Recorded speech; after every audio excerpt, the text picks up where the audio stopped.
The United States has announced plans to allocate special funding for Middle Eastern and North African countries with ongoing upheavals. The White House says the nearly $800 million fund is needed to boost political and other reforms in Arab countries. Unnamed officials say that the fund could be used for countries such as Syria, Yemen, Tunisia and Egypt. U.S. Deputy Secretary of State Tom Nides has said the money will provide Washington with necessary tools and flexibility to fund its initiatives in the Arab countries. Obama budget has retained the $1.3 billion in military assistance for Egypt.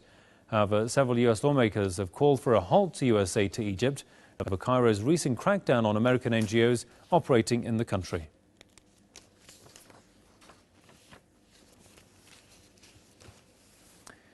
Well, Ali Al-Ahmed, Director of IGA, joining me live from Washington for his thoughts on this funding of the U.S. to Arab countries. Welcome to the programme. So, Mr. Ahmed, we see the U.S. funding Arab countries for reforms to be implemented there. I mean, what kind of reforms could the U.S. be after, and where is this money going to be spent?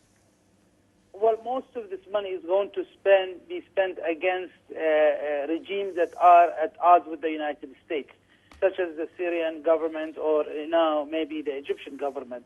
In the past, even during the Bush administration, the U.S. government did not support any efforts for human rights for example, in the Gulf countries.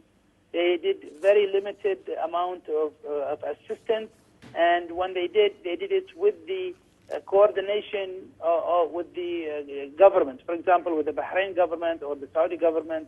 So instead of, for example, assisting the status of women in Saudi Arabia, they funded a program for breast cancer. So to them, that was one way of not having to play a role in empowering the people of the region or supporting their rights. The same thing was in Kuwait.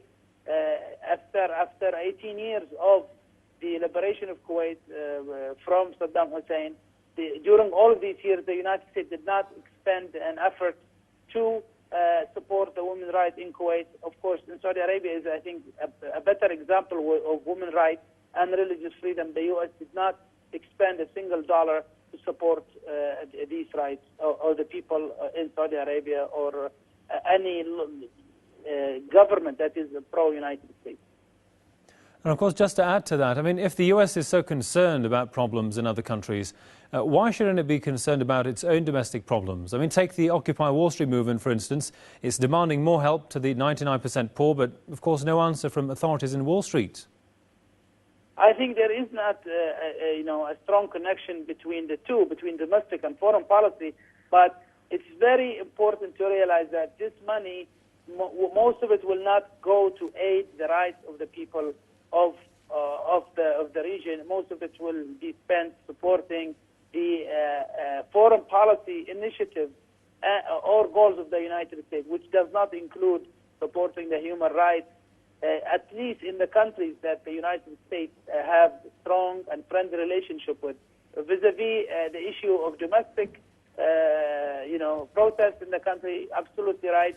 There are a lot of shortfalls in terms of the rights and the accessibility of the wealth in the United States to many people in the United States. There is a huge gap, increasing huge gap, between the upper class in the United States and the average Americans, which is going to actually one time come to a clash.